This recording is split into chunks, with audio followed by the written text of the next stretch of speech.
great ideas. How are you going to go about it to convince the Senate? Well, one of the things is the economy is going to keep getting worse the entire time I'm in the Senate, right? More and more people are going to be unemployed. Ultimately, inflation is going to flare up. So things are going to get increasingly more miserable in this country. And at some point, right, somebody is going to have to realize that they can't keep doing the same thing, that maybe there's a connection. You see, my point is, Congress has set this big fire in the country, and it's raging. And all they do to put it out is pour gasoline on it. And every time the fire gets bigger, they just reach for another bucket of gasoline. And they haven't made the connection yet. That's what I'm going to help them do. I have plenty of time to talk to these guys. You know, right now they won't talk to me. Even though I'm one of the few people in the country that accurately predicted the economic crisis. And I get invitations to speak all around the world. And they pay me a lot of money. I speak at an economic conference in Saudi Arabia. I spoke at one in Poland. Right? In Poland, they know that I predicted the economic crisis. And so I was on a panel with a Nobel Prize-winning economist discussing it. They won't invite me to Washington. They had a hearing in Washington just recently on the cause of the financial crisis. I emailed them, I called them, I tried to get them to invite me. First of all, they didn't even need a hearing. They could have bought copies of my book, Crash Proof, and they would have known exactly why we had an economic crisis, and it would have only cost them $16 a copy. You know, they didn't just spend all this money, but they didn't invite me. Instead, they invited all the people that were laughing at me, that said we couldn't have an economic crisis. They invited the people that helped cause the economic crisis. So I got to get to Washington. The only way I'm going to get my ideas there is if you send me there as a senator. They're not going to invite me to their party. I've got to crash it. But if I'm there, I'm going to get in their face. I mean, the way this Congress works, I mean, all the senators' offices are in a hall. They're all one after another. All I got to do is knock on the door. How are they going to keep me out of their office? I corner them, I talk to them. And, you know, just the way I'm speaking here right now, I will be on the Senate floor filibustering constantly, trying to stop what they're doing. You know, one of the first things I want to do with the filibuster is I want to stop them from raising the debt ceiling. That's all I have to do. They just raised it by another $2 trillion. And the problem is, by the time I get to Washington, we would have blown through that $2 trillion, and they're going to try to raise it again.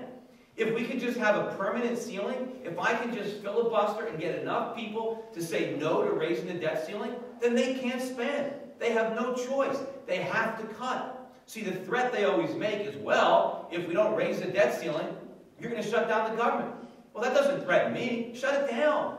Because if we don't shut down the government's going to shut down the country. So let's just call their bluff and stop it, and they'll do something. But I just need other senators, to stand behind me and fight for the country. And I think, look, I can go back. I've got such a track record. If you want to look, you go on YouTube and type in Peter Schiff. Look at the thousands of videos. Look, one of them is Peter Schiff Was Right, which somebody put together, which features television appearances of me in 2006 and 2007, arguing with everybody on CNBC and Fox. Over 1.6 million people have seen that. But there are other lectures. I mean, there's one lecture that I did in front of the Western Regional Mortgage Bankers Association in 2006. 3,000 mortgage bankers at their national convention in Las Vegas, and I explained to them exactly how the mortgage market was going to collapse.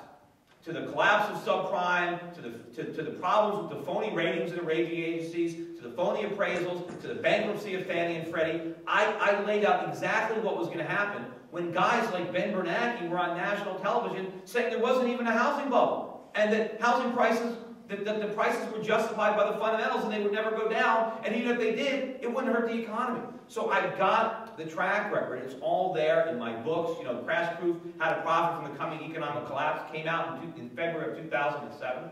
Over 200,000 copies have been sold, but I laid out in advance what was going to happen.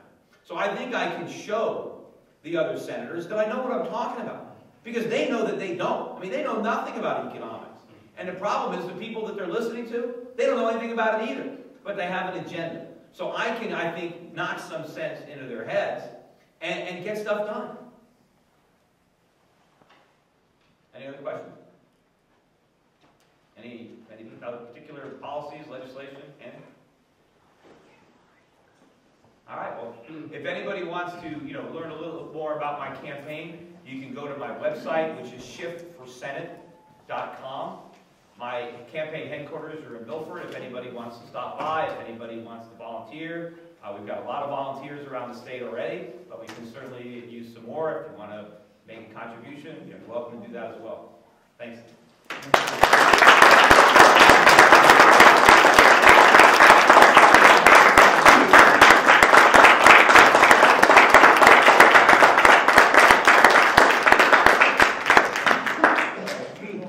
Thank you very much for coming tonight, Easton. We do appreciate it. We appreciate your comments and your candid interchange with our people, and we look forward to finding more about your issues and your campaign. Thank you. Anytime.